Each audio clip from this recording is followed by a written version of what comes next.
Muy buenas, amables televidentes. En el conversatorio de la Fundación Institucionalidad y Justicia del día de hoy cuento con la presencia de Luis Yepes Uncar, abogado, político, jurista, doctrinario, en fin. En nombre de la Fundación te agradezco el que haya correspondido en este momento, precisamente en este momento, a este conversatorio de la Fundación Institucionalidad y Justicia. Así que, Luis, muchísimas gracias por haber aceptado. No, el que tiene que dar las gracias soy yo por la gentil invitación que ustedes nos han cursado. Es un privilegio estar contigo. Bueno, tú escribiste una obra que ahora sí es verdad como que tiene una gran vigencia. Y es El juicio político a la luz del debido proceso, una obra que prologó Cristóbal Rodríguez, yo hice algunos comentarios, también el magistrado Ciprián, hubieron algunos connotados académicos también que de una u otra forma valoraron el esfuerzo que tú hiciste, sobre todo porque no deja de ser novedosa para la doctrina en la República Dominicana. Y me refiero al juicio político. Yo quiero que analicemos esta figura, no solamente desde su génesis, sus antecedentes, sino también cuando procede, en fin. Y vamos a comenzar. Este es un programa académico. Es un programa que no solamente lo ven juristas, sino también la sociedad en sentido general. Y como en esta semana y desde la semana pasada hemos estado debatiendo el alcance de esa figura, bueno, yo creo que es oportuno que tú le expliques a la sociedad de qué es de lo que se trata cuando hablamos de juicio político. Bueno, si nos vamos a los antecedentes, antes de entrar en de qué se trata el juicio político, yo te puedo decir que esa figura jurídica existe desde Grecia, en Atenas, y también en el Imperio Romano ya existía. Luego cayó en desuso y es en Inglaterra donde vuelve nuevamente a ser utilizada. Y por eso el famoso impeachment, Claro.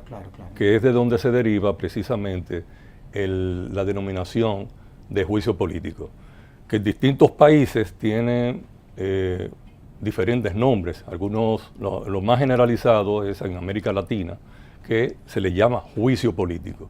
Sin embargo, hay países como en el Perú, le llaman acusación, acusación constitucional, en otros le llaman antejuicio, y en otros países se denomina antejuicio político. Esta figura realmente se creó con la finalidad de tener el control de los más altos funcionarios electivos y no electivos, porque nosotros tuvimos una época donde los ministros, el Procurador General de la República, eran objeto de un juicio político. Entonces, la idea era, o el fundamento de esta figura jurídica, es tener el control de ese tipo de funcionario en sus ejecutorias y en sus funciones.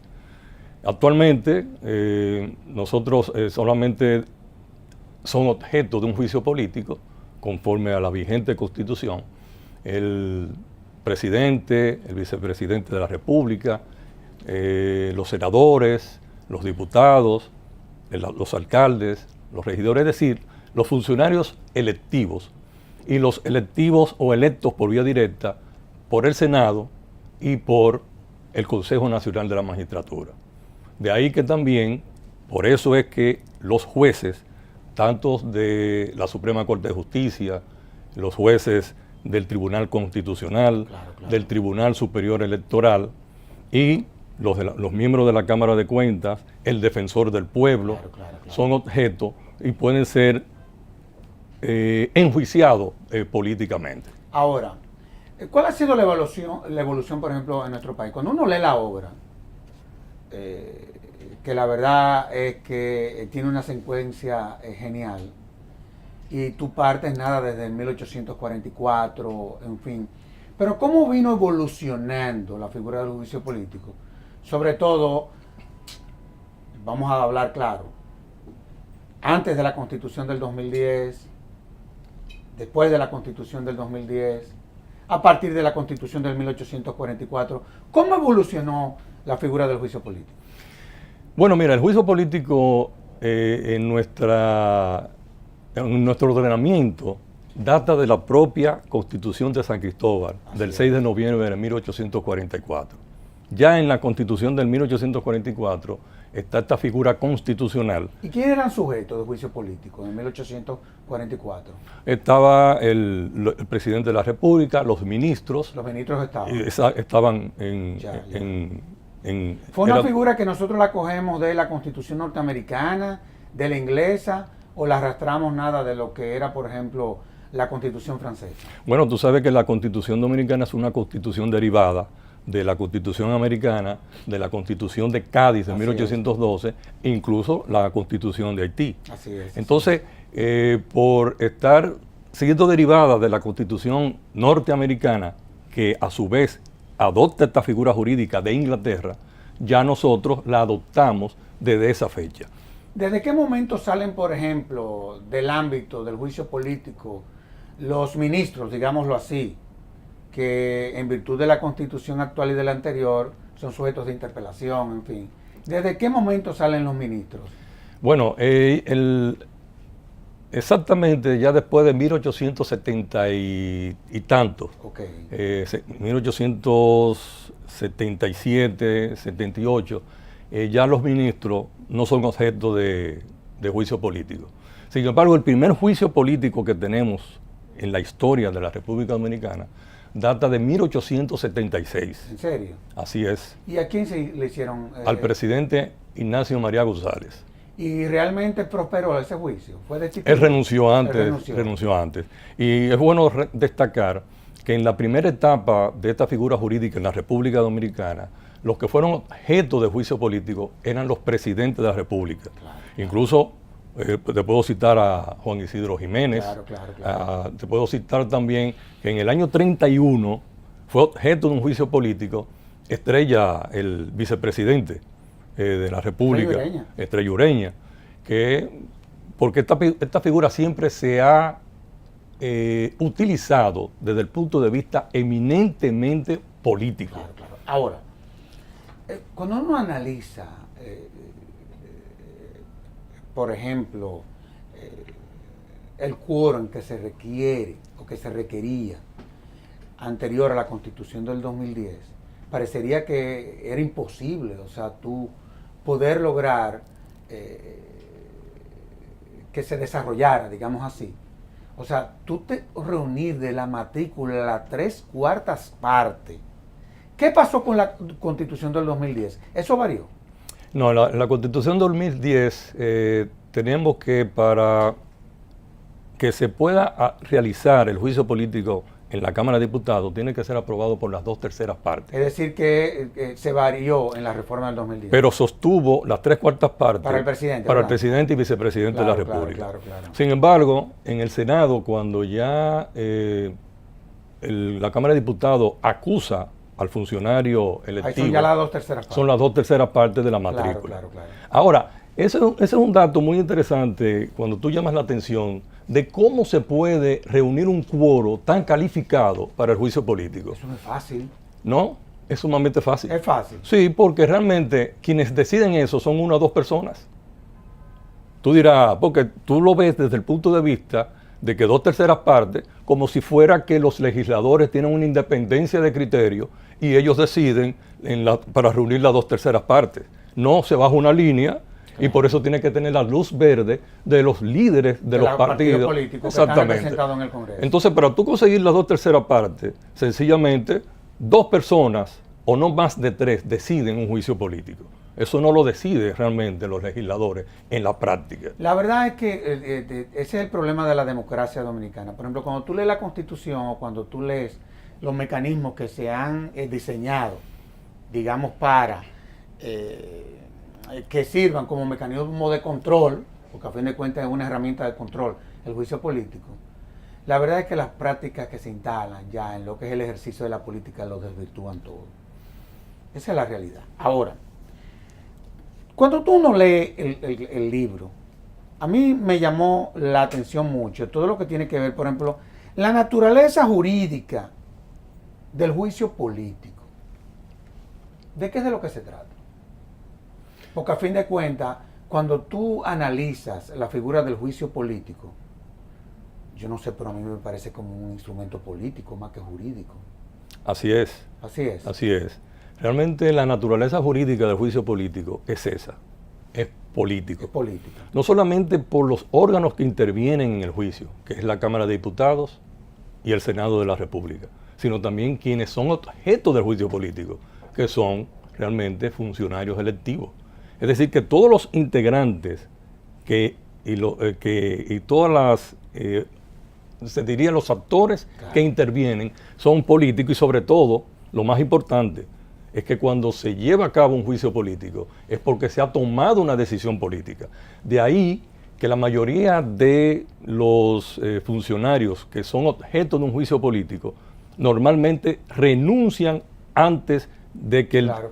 ¿Por qué? Porque cuando ya realmente se consigue esa mayoría de las 2/3 partes o las 3/4 partes, es porque ya hay una voluntad política de hacer saltar o destituir al funcionario. Claro. Entonces, siempre la intención es política. Definitivamente. Y cuando tú analizas, por ejemplo, lo que ha sido la historia en cuanto al uso de esa figura, siempre ha sido política. No, y tú te das cuenta, sobre todo, cuando, por ejemplo, el caso más reciente, el que te mencionaba, que fue en 1931, del vicepresidente Trey Ureña, de un día hacia el otro fue destituido, conjuntamente con un senador, apellido, si mi memoria no me falla, Grisanti. Los dos fueron enjuiciados porque realmente había una voluntad del jefe, como le llamaban, de hacerlo saltar del cargo. Y normalmente se celebraban juicios políticos a los diputados cuando Trujillo quería sustituirlos por alguien o por otra persona de su confianza. Ahora, yo quiero que vayamos analizando esta figura, porque yo quiero caer durante el programa, llegará el momento, porque yo lo que veo es que históricamente el juicio político, como se ha utilizado como una herramienta, inclusive hasta de cooptación política, violando el debido proceso, una verdadera locura. Pero de eso vamos a hablar más adelante. Ahora, cuando uno analiza instituciones, por ejemplo, nosotros de la Fundación vivimos trabajando con instituciones que fueron diseñadas en la Constitución para garantizar derechos, digámoslo así. Trabajamos con el Tribunal Constitucional, con el Poder Judicial, y hemos trabajado en los procesos de formación de leyes, de figuras que la Constitución manda. Pero cuando tú te vas al juicio político como institución, tú sabes que las instituciones la constituyen una serie de elementos. Esa es la realidad. ¿Tú pudiste identificar cuáles son los elementos que constituyen el juicio político? Pero los elementos de lo que interviene en el juicio político. Claro. No, los elementos constitutivos, no de la infracción. No, de la infracción no. Los elementos constitutivos del Porque juicio. ese es uno de los problemas que tenemos y vamos a llegar ahí. Okay. Que todavía la ley no ha definido eso. No, y esa es una de las grandes debilidades. Esa es una de las grandes debilidades, vamos a estar claros. Sí, cuando lleguemos ahí, porque eso es lo más importante. No, y además, ese es el aporte uno de los grandes aportes de tu obra. Una cosa es la parte dogmática, que tú la manejaste muy bien, pero después terminaremos hablando de la parte orgánica de lo que tú propones. Así es. Bueno, pero los elementos constitutivos del juicio político son la Cámara de Diputados, el Senado de la República y los funcionarios que son objeto del juicio político. Qué bien, ahora bien. Ya sabemos lo que es el bendito juicio político. Y ya sabemos por qué es el Congreso el que tiene esa atribución. Bueno, es el órgano de control del Estado. Así es. Hay uno que administra y otro que controla al administrador. ¿Cuáles son las causas que pueden llevar a que se pueda abrir un proceso en el Congreso de juicio político? Mira, a lo largo de toda la historia republicana y en las distintas reformas constitucionales, han habido distintas causas de juicio político. El cohecho, el soborno, dependiendo de la época, traición a la patria, actos de corrupción, y fue evolucionando hasta llegar en las últimas reformas, la de, por ejemplo, de 1966, que fue la constitución que duró más en el tiempo, porque la del 66 fue reformada en el 1994. Entonces es la de más larga duración, porque aquí teníamos reforma a veces cada 2 años. Y es en esa constitución de 1966 donde se introduce como causa del juicio político la mala conducta o las faltas graves. Eso se mantuvo en la reforma del 94, en la reforma del 2002 y en el 2010 excluye el constituyente la mala conducta y solamente se queda como causa eficiente de motivación del juicio político las faltas graves.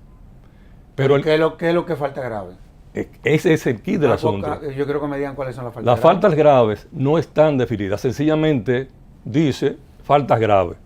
Y esa es la gran preocupación y por eso en la obra nosotros manifestamos que debe tipificarse cuáles son los hechos o la conducta del funcionario que son consideradas como faltas graves. Déjame preguntarte una cosa.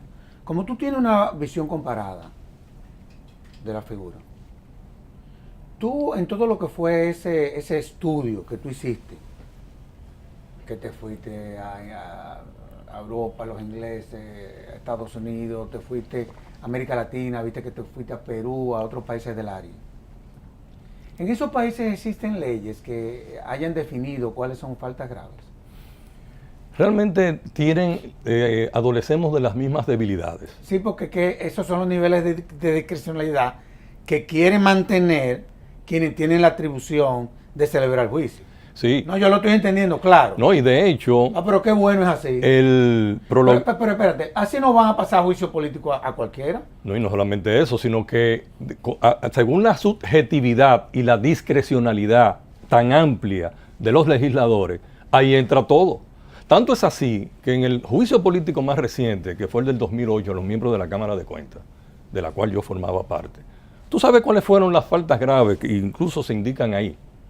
Falta de liderazgo, falta de sentido común, el no... Pero eso no son motivaciones ni razones para tú pasar el juicio político a los miembros de un órgano. Pues así fue.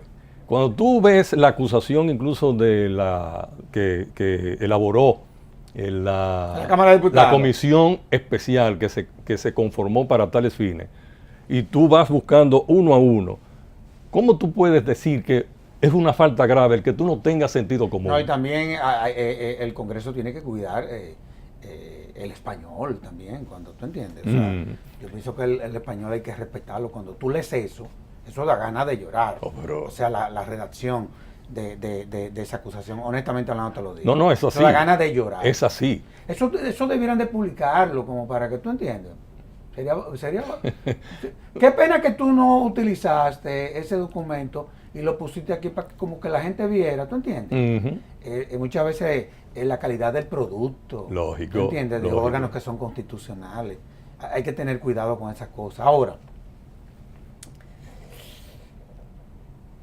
pero déjame decirte algo con respecto a eso de las faltas graves. Que incluso el prologuista internacional, Abraham García Chávarri. Es un peruano. Peruano. Sí, yo lo conozco. Un magíster. Fue profesor de nosotros. Constitucionalista. Sí, claro. Y tiene una Inclusive obra. vino a la puesta en circulación de la obra. Sí, viajó desde el Perú y estuvo allá con nosotros, lo cual nosotros agradecimos inmensamente. Y él tiene una obra que es precisamente acusación constitucional, que es la figura en el Perú. Claro. Y él tiene una frase que a mí siempre la recuerdo, que él dice que si no se definen lo que son las faltas graves, no se tipifica, es una causa omnicomprensiva. Fíjate cómo, y a mí eso siempre lo recuerdo, porque ahí cabe todo. O sea, tú puedes determinar qué es falta grave según tu discrecionalidad, y por eso es que es eminentemente político y por eso nosotros abogamos porque deben tipificarse cuáles son las faltas graves, deben señalarse y definirse de manera clara y precisa. Y nosotros en el libro tenemos incluso tenemos una recomendación que es un anteproyecto de ley donde realmente en uno de sus artículos nosotros indicamos más o menos cuáles serían las faltas graves, porque de lo contrario todo el mundo está expuesto, desde el presidente de la República hasta un concejal, a ser objeto de un juicio político sin razón ninguna valedera, cuando tiene un Congreso adverso. Claro, claro. Y eso se ha dado, porque por ejemplo el presidente Fernández, que estuvo en la presidencia de la República desde el año 1996 hasta el 2000. En el año 1998, cuando se celebraron las elecciones congresuales, solamente se obtuvo un solo senador, que fue José Tomás Pérez. Estaba en franca minoría. Entonces cualquier actuación puede ser interpretada como una falta grave porque violó la Constitución. Bueno, el caso de Dilma Rousseff en Brasil. Claro, claro, claro. Sencillamente por un ajuste que hizo del presupuesto, una transferencia de una partida a otra, que ella misma decía que eso lo habían hecho todos los presidentes del Brasil, pero como querían hacerla saltar del cargo, eso lo retuvieron como una falta grave y la enjuiciaron políticamente. Pero Fernando Lugo en el Paraguay, Claro, claro, claro. en 48 horas fue destituido y no se le permitió ni siquiera defenderse por unos hechos que ocurrieron. ¿Lo del Paraguay en qué año fue? En el 2012. Yo te lo digo porque yo a Fernando Lugo lo conocí, estuvimos juntos en el Ecuador en el 2005. Un tipo brillantísimo. Sí. Brillantísimo. Y la verdad es que ese caso fue penoso. Lógico. E impactó inclusive institucionalmente ese país de una forma tal que mira por dónde va eso. No, y que es algo muy importante que tenemos que resaltar. O sea, ya hoy día no existen golpes de estados militares. No. Los golpes de estados hoy día son institucionales. Claro. Pero si no se tiene la conciencia de Estado y se celebran y se llevan a cabo juicios políticos, sencillamente porque tú quieres hacer saltar del cargo a un determinado funcionario, se debilita la institucionalidad del país.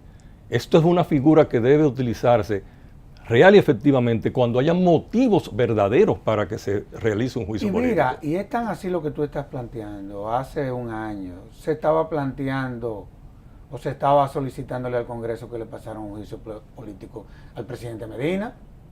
Así es. Pero no solamente eso. Bueno, ya Reinaldo lo aclaró, que eso no fue esas no fueron sus expresiones. Pero yo creo que aquí también la clase política tiene que yo siempre he dicho, cuando estábamos trabajando en la ley de partidos políticos, que tú también hiciste tus aportes durante ese proceso, una de las cosas que más nos preocupó desde la fundación era ver de qué forma nosotros podíamos garantizar en la ley que a lo interno de los partidos políticos se volvieran a instalar las escuelas de formación política, porque es que muchas veces nosotros estamos viendo que quienes llegan al Congreso no tienen ningún tipo de formación. Bueno, porque es que realmente también ahí Eso no puede ser. No, y hay que analizar, porque es que las reglas de juego político han cambiado. Hoy lo que realmente predomina para tú alcanzar alguna función electiva es el factor dinero, económico, el clientelismo. Antes había más que tú tenías que tener una formación política, claro, un discurso, una propuesta, claro, para tú poder decir el por qué tú aspirabas a una determinada posición y que el electorado pudiera apoyarte. Claro. Pero ahora realmente tú lo que haces es un cálculo de que yo necesito tantos votos para alcanzar una curul, por ejemplo, en el Congreso Nacional, y a tantos votos, a tanto, me salen tanto, y si yo tengo ese dinero, no hay problema. Así es. Entonces hay una despreocupación extraordinaria a la formación académica, a la formación política, y por eso hay muchas cosas que a uno le dan ganas de llorar y se avergüenza de muchos de nuestros representantes. Y mucha gente competente no quiere participar, o sea, están totalmente desalentadas. Eso que tú estás planteando es la verdadera tragedia del ejercicio de la política en la República Dominicana. Cómo los liderazgos locales han sido desplazados por dueños de colmadones y de banca, apuestas. Eso es una verdadera locura. De todos modos, vamos a hacer una pausa y de inmediato volvemos con este Interesantísimo programa.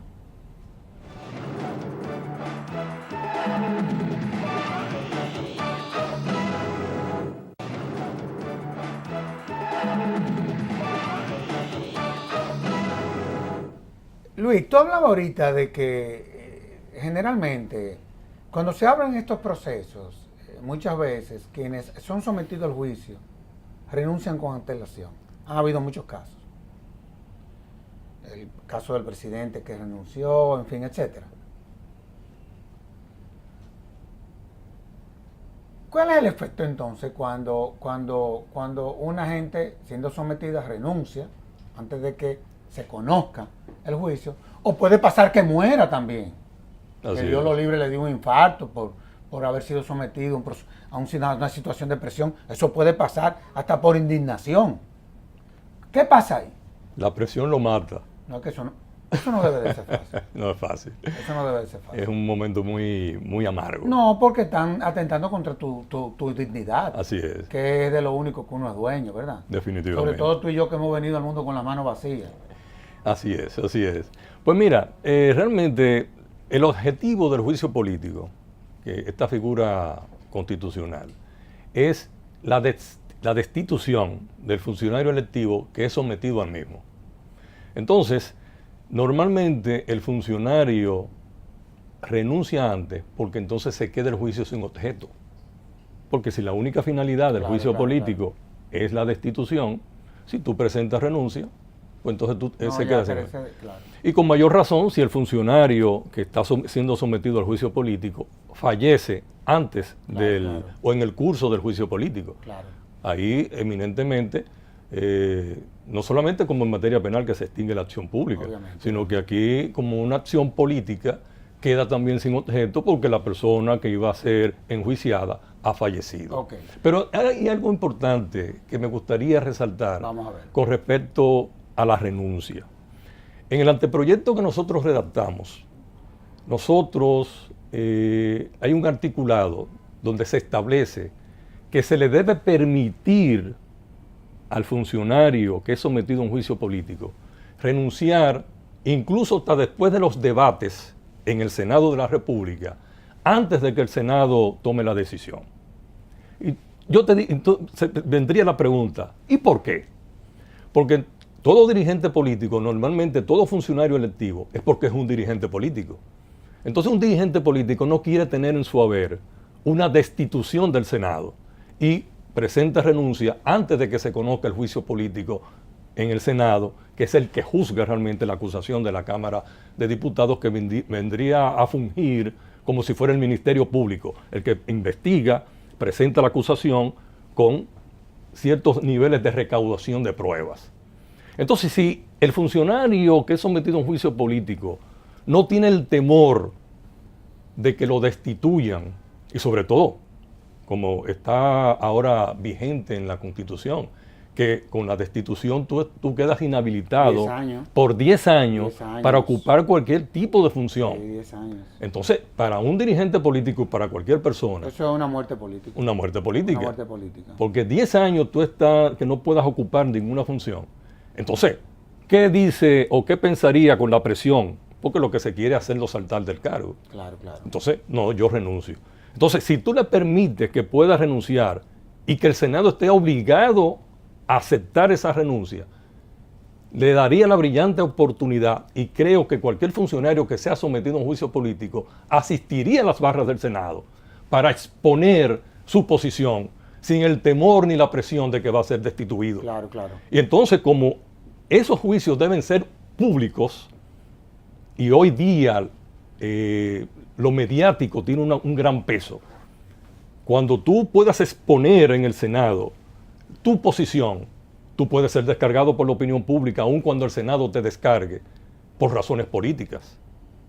Sin embargo, y quiero decirte ahora que lo recuerdo, hubo un caso de cuando todavía los ministros podían ser objeto de juicio político. En el caso de Elías Brache, que era a la sazón ministro de Hacienda, lo acusaron, porque era una causa de juicio político, de malversación de fondos. Pero ahí sí había la posibilidad de tú poder demostrar tu inocencia, como él la demostró y tuvo que ser absuelto. Sí, sí. ¿Por qué? Porque él llevó toda la documentación que demostraban que no había incurrido en una malversación de fondos. Pero cuando tú no tienes la posibilidad documentalmente, porque la razón que se te puede endilgar como falta grave es subjetiva, tú no tienes posibilidades de cómo escaparte, por más que realmente tú digas, pero es que la falta de lógica no es una falta grave. Claro, claro. El que te quiere realmente destituir considera que sí lo es y te destituye.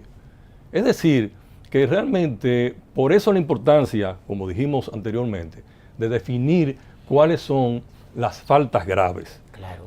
Pero no solamente eso, sino reglamentar el juicio político para cumplir con lo que establece el artículo 115 de la vigente Constitución, Claro. que dice que mediante ley debe ser regulado el juicio político y las otras figuras de control. Sí, claro, claro. Ahora. En la Constitución nosotros tenemos también la amnistía y tenemos también el indulto. Una persona habiendo sido condenada mediante un juicio político, ¿operarían estas figuras a favor de él? ¿Y cómo operarían?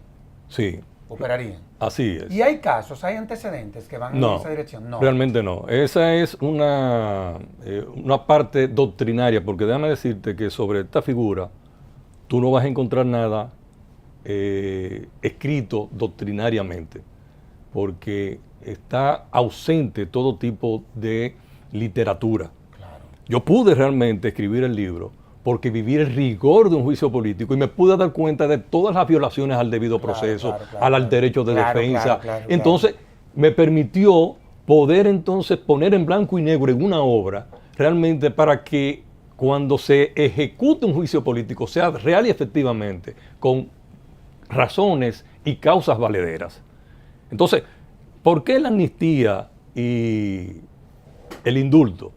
Porque como la decisión en el Senado de la República es ya definitiva y en única instancia, al tú ser condenado o inhabilitado, ser condenado a la destitución e inhabilitado de manera accesoria por 10 años, si cambia la correlación de fuerza y viene, por ejemplo, en el Congreso, se percata de que se hizo un atropello, un abuso contra ese funcionario que fue destituido. El Congreso te puede amnistiar. Te puede ser el presidente indultado. Un indulto conforme a yo no creo que haya ningún tipo de conflicto jurídico. No, definitivamente no. Ni siquiera desde el punto de vista político. Ahora, tú me has hablado ya de los elementos constitutivos, en fin. Pero tenemos que hablar de debido proceso.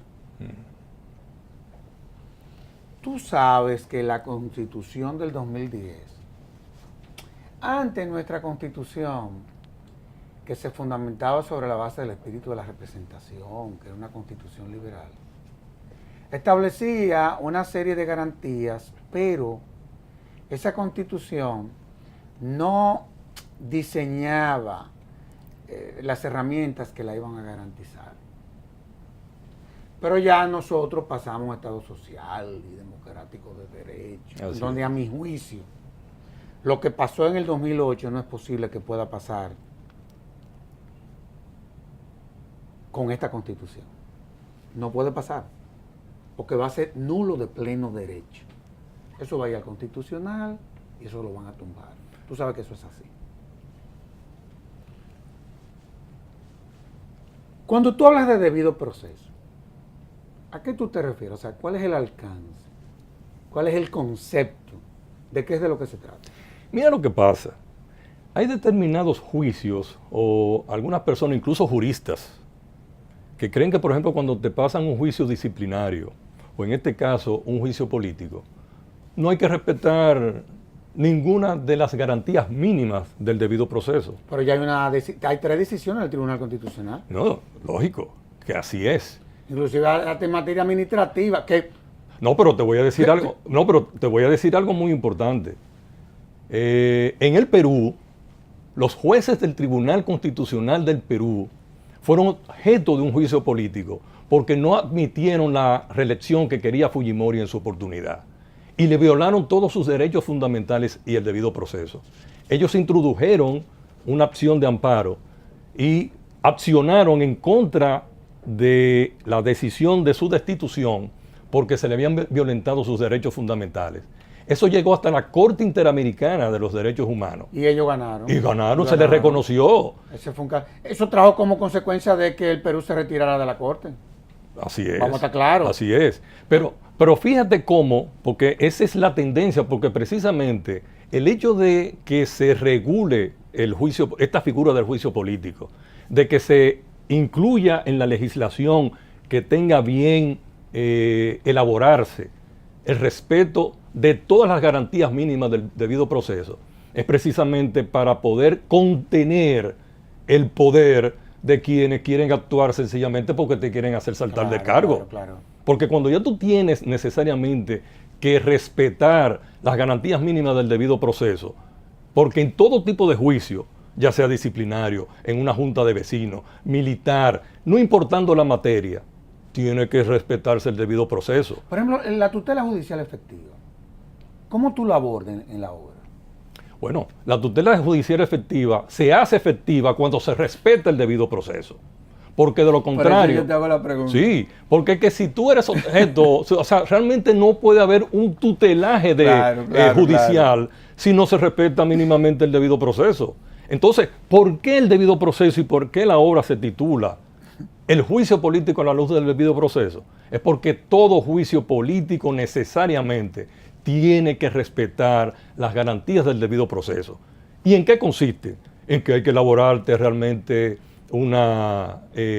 los cargos o la acusación de cual tú eres objeto para que tú puedas defenderte. Tiene que dársete un tiempo para que tú puedas instrumentar tu defensa. Tiene que también permitírsete, si tú así lo decides, tener un abogado que te represente. Y no solamente desde la Cámara de Diputados, cuando se está en el periodo de investigación, sino en las propias barras del Senado. Claro. Yo recuerdo que en el 2008, Abel Rodríguez del Orbe representaba al magistrado de Sena Lugo y al magistrado Ulises de Vera. Y cuando él pidió la palabra para abogar, representar, no se lo permitieron. No se la dieron. Porque también había un total desconocimiento de cuál procedimiento se iba a seguir. Parisín Goico, que es una enciclopedia. Es la memoria histórica. No, y por los años que tiene en el Senado de la República. Y en el Senado, cuando yo era consultor jurídico del Senado, yo tenía que estarle consultando toda la cosa a Parisito. Bueno, pues entonces lo que se adoptaron fue el reglamento interno del Senado. Pero que eso no es así. Y entonces, precisamente porque no había realmente la experiencia de cómo llevar a cabo un juicio político. Entonces, eso es parte del debido proceso. Tú tienes que realmente tener la oportunidad, salvo que tú, si tienes la formación jurídica, tú puedes tener tu autodefensa. Claro. Pero en una instancia donde realmente, porque es un juicio. No, y aparte de que, y además hay que saber manejar el alcance de la figura también, como para tú poder, como abogado, tener un buen desempeño en un proceso de esta naturaleza, sobre todo por el componente político del proceso. Ahora, tú hiciste una propuesta. Yo pienso, Luis, te lo hago como una sugerencia pública, inclusive en el programa. Yo creo que tú debieras de ir al Congreso y hablarte con el presidente del Senado, Reinaldo Párez Pérez, y con el presidente de la Cámara de Diputados. Porque yo entiendo que, y ver cómo el Congreso puede obtener esta obra. Porque se están presentando, siempre se han presentado una serie de inconvenientes y de vacíos y de situaciones que la institución que termina debilitándose es la que celebra el juicio. Así es. Y eso no puede ser. Yo creo que esta es una obra que puede contribuir a capacitar a nuestros legisladores. Te lo digo honestamente hablando. Bueno, yo te voy a hacer una propuesta. Te lo digo honestamente hablando. Yo te voy a hacer una propuesta mejor pública también. Tú sabes que la obra contiene un anteproyecto No, de y ley. ahí es que voy, espérate, ahí es que voy. Porque yo estoy en la mejor disposición como fundación a asumir esa propuesta contigo, Eso. irla a llevar, aparte de que es un mandato constitucional, Así tan es. sencillo como eso. Así es. Y yo veo que ya el trabajo está hecho. Está ahí. Ahora, vamos entonces a la propuesta. Ahí voy. Sí, pero vamos a ir a llevar la propuesta, pero ellos tienen que buscar la forma de cómo van a adquirir la obra. Porque es que ellos tienen que manejar los conceptos de esta figura que tú... Esto es muy delicado, muy delicado. ¿No? Y hay ejemplares suficientes para que ellos puedan adquirir para cada legislador su obra y que lo puedan estudiar y formarse en el juicio político. Definitivamente que sí. Ahora bien, ¿cuáles son los ejes de tu propuesta? O sea, ¿cuál es el contenido de ese anteproyecto de ley que es con lo que tú estás concluyendo tu obra? Yo creo que el gran aporte de esta obra es que concluye con una propuesta. ¿Cuál es el contenido de esa propuesta? Yo vi que tú hablas inclusive de la creación de una comisión a lo interno de la Cámara de Diputados en materia de juicios políticos. Tú me tienes que explicar eso, porque honestamente hablando, yo no lo entendí bien. Entonces, vamos por partes. Bueno, pero si nos metemos en esa que es una de las diversas y variadas propuestas que contiene el anteproyecto de ley que nosotros elaboramos, vamos a ver. es que realmente se debe designar una comisión permanente de juicio político. No como se hizo... Que fue una dos de esas. Exacto. Nadie sabía lo que tenía entre manos. No, y no solamente por eso, es algo peor todavía. Cuando realmente ya se tiene el interés político, la voluntad política de hacer saltar a un funcionario electivo y no hay una comisión permanente de juicio político, ¿a quién tú vas a designar? Cuando tú la conformas como una comisión especial, a aquellos legisladores que tú sabes que adversan a ese funcionario. Y que responda a quien tiene el interés de que se conozca definitivamente. el juicio. Entonces ya, pero qué bueno es así. Entonces ya ahí estamos ante la primera violación del debido proceso, porque quien te está investigando y te van después a juzgar no tienen la imparcialidad, ni la objetividad, ni la independencia para llevar a cabo una correcta y adecuada investigación, sustentarla en las pruebas correspondientes, para entonces poderte someter al juicio político, presentando la acusación. Es decir, que ese anteproyecto de ley realmente está fundamentado en todo lo que son las garantías mínimas del debido proceso, partiendo desde ese punto, que es la conformación ya obligatoria, así como hay la comisión por ministerio, ¿no? La comisión de Hacienda, la comisión de Salud Pública. Debe haber una comisión de juicio político. Quizás no la forman pensando en que no es tan frecuente que se realice el juicio político, pero en los últimos tiempos vemos que de manera casi olímpica se habla del juicio político sin saber la gravedad y las consecuencias negativas, no solamente para el Estado, sino que no se puede hacer uso de esta figura jurídica de manera alegre, hasta tanto no se reglamente y hasta tanto no se definan las faltas graves, porque entonces todo el mundo está expuesto a ser objeto con un Congreso hostil de un juicio político. Claro. Ahora, tú decías que el artículo 115, y es verdad, establece que hay que aprobar una ley. En este caso del juicio político, lo dice de manera clara.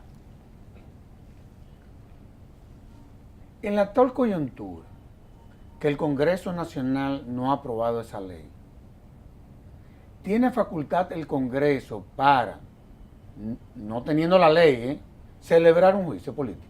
Sí, lo puede celebrar, lo puede hacer, porque realmente la Constitución lo que te da es el marco de referencia, porque la Constitución... Yo te lo digo porque se abrió un debate, y yo sé que esa es una visión decimonónica, de que antes todo había que ser un exégeta, como para que las cosas se pudiesen realizar, Y yo sé que esa concepción evolucionó. Así y es. hoy en día ya es sobre esa base.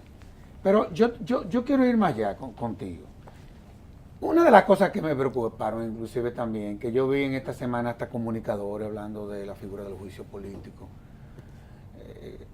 como si fueran verdaderos expertos, y con ese tipo de cosas hay que tener cuidado. O sea, uno tiene que tener cuidado con lo que uno comunica. O sea, uno tiene que estar consciente de que uno tiene que manejar los conceptos de las cosas que uno comunica. Y viendo que esto es tan delicado, yo creo que este programa va a servir un tanto como para poder empoderar a toda la sociedad de lo que estamos hablando. O sea, con esto no podemos seguir estando relajando.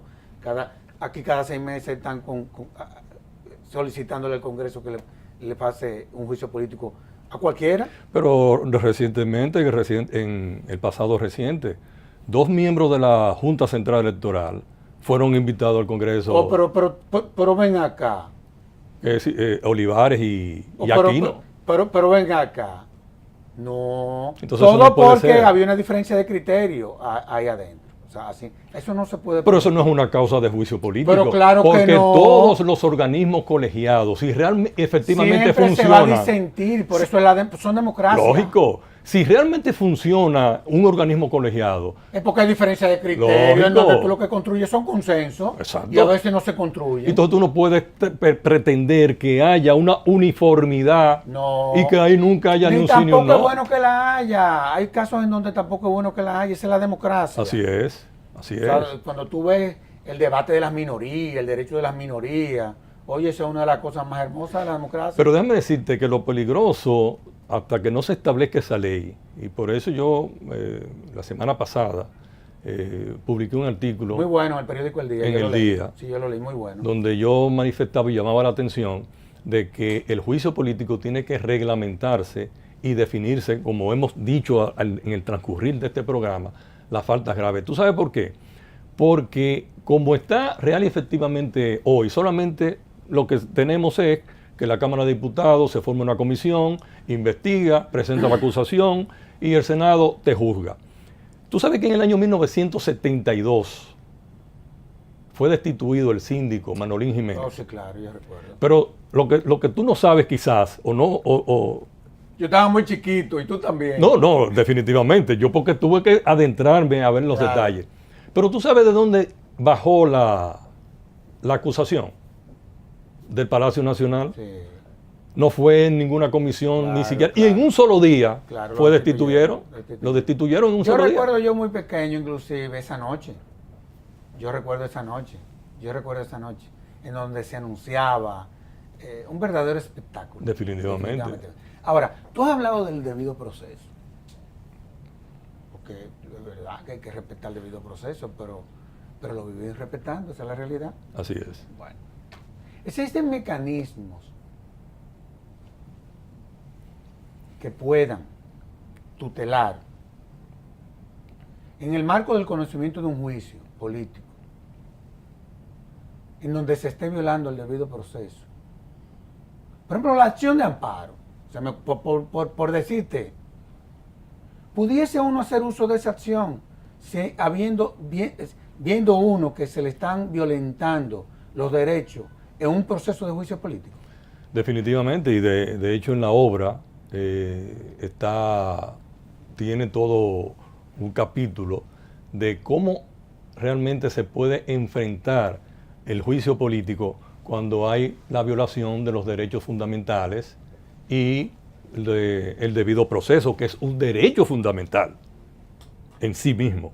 Entonces, con una acción de amparo, tú puedes, y ahora que está real y efectivamente esa figura jurídica se constitucionalizó. Claro. Y tenemos la ley 137.11 de la ley orgánica del Tribunal Constitucional y de los procedimientos constitucionales, también habla en detalle de esta figura. Tú puedes solicitar entonces medidas cautelares y precautorias. Así es. Para que estemos claros. Así es. Así es, ¿verdad? Así es. Bueno, en el 2008 yo introduje una acción de amparo. Oye, eso. Yo introduje una acción de amparo porque yo veía que era un amparo que en esa época no se estaba utilizando mucho. Pero ¿Era el preventivo? El preventivo. El preventivo, Porque que yo procede. veía venir y Claro. todas las violaciones a mis derechos fundamentales, por la sencilla razón que ni siquiera se articuló una acusación precisa de Sí, cargos. no, pero eso del 2008 fue un experimento. Pero una eso cosa, todos lo sabemos. bueno, entonces, de ahí es que yo me percato y me doy cuenta que real y efectivamente la acción a tomar por cualquier funcionario que entienda que se le están violando sus derechos fundamentales por no respetarse las garantías mínimas del debido proceso es una acción de amparo. Luis, es increíble, tenemos una hora hablando y el tiempo se agotó. Te felicito por el excelentísimo programa. Es una cátedra, honestamente hablando te lo digo. Una Muchas cátedra gracias. desde el punto de vista político y desde el punto de vista jurídico. Yo te felicito. Yo creo que este programa va a servir como una herramienta de comunicación y de educación. Y es muy probable que facultades de Derecho me lo soliciten. Escribe lo que eso va a hacer así. Quedaste brillante, te felicito. Y yo exhorto a la clase jurídica que lean esta excelentísima, sobre todo bien escrita, ¿eh?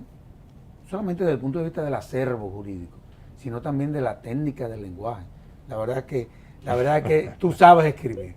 Parece que doña Zoraida, viuda Zuncar, es nuestra maestra. Parece que se fijó mucho en ti.